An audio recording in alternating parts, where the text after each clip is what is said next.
ગુજરાતમાં ઉનાળાના ઋતુની શરૂઆત થઈ ચૂકી છે ત્યારે કાળઝાળ ગરમી વચ્ચે ધારી ગીર પૂર્વ વન વિભાગ દ્વારા સિંહો અને વન્ય પ્રાણીઓ માટે 250 જેટલા પાણીના પોઈન્ટ ઊભા કરવામાં આવ્યા છે। નમસ્કાર, આપ જોઈ રહ્યા છો ચક્રવાત ન્યૂઝ। હું છું આપની સાથે નિધિ।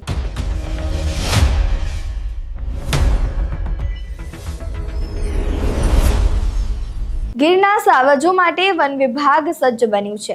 ધારી ગીર પૂર્વના વન વિભાગ દ્વારા સિંહો અને વન્ય પ્રાણીઓ માટે ખાસ વ્યવસ્થા કરવામાં આવી છે। ડિવિઝન હેઠળ આવતી 8 રેન્જમાં 250 જેટલા પાણીના પોઈન્ટ ઊભા કરવામાં આવ્યા છે અને સિંહોને ઉનાળાની ઋતુમાં કાળઝાળ ગરમી વચ્ચે પીવાના પાણીની અછત ન રહે તે માટે વન વિભાગ ખડે પગે અત્યારે જોવા મળી રહ્યું છે।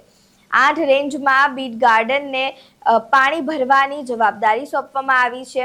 ધારી ગીર વન વિભાગ સિંહો અને વન્ય પ્રાણીઓના સંરક્ષણ અને સંવર્ધન બાબતમાં કટિબદ્ધ રહ્યું છે।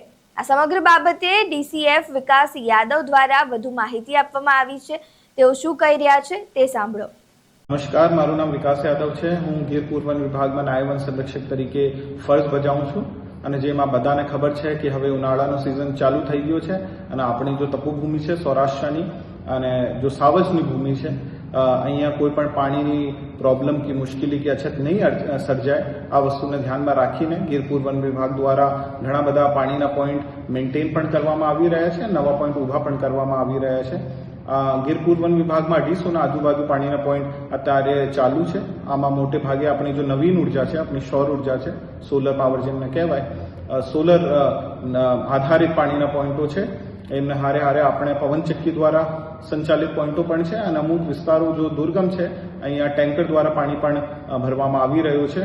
અને ગીર પૂર્વ વન વિભાગ ફક્ત અને ફક્ત આપણું જો હાવજ છે અને મોટો પ્રાણીઓ છે એમના માટે ચિંતિત નહીં છે, પણ આપણે જો નાના જીવડા કહેવાય અને આપણી જો પરાગનયનની આપણી જો એક પદ્ધતિ હોય છે ઇકોસિસ્ટમમાં, આ સારી રીતે ચાલતી રહે એમના માટે પાણીના કોથળા પણ નાખવામાં આવી રહ્યા છે અને ઘણી બધી ભૂમિ ભેજની કામગીરી, સોઇલ એન્ડ મોઇશ્ચર કન્ઝર્વેશનના વર્ક્સ પણ ગીર પૂર્વ વન વિભાગ દ્વારા કરવામાં આવી રહ્યા છે। ધન્યવાદ। ડીસીએફે શું કહ્યું તે તમે સાંભળ્યું। 8 રેન્જમાં બીટ ગાર્ડને પાણી ભરવાની જવાબદારી સોંપવામાં આવી છે। વન્ય પ્રાણીઓને પાણીની કોઈ પણ પ્રકારની તકલીફ ન પડે તે માટેની તકેદારીઓ અત્યારે લેવામાં આવી રહી છે। આ સમગ્ર બાબતે તમારું શું માનવું છે તે અમને કમેન્ટ બોક્સમાં જરૂરથી જણાવજો। વિડીયો પસંદ આવ્યો હોય તો લાઇક, શેર, કમેન્ટ કરો અને અમારી ચેનલને સબસ્ક્રાઇબ કરવાનું ભૂલતા નહીં। નમસ્કાર।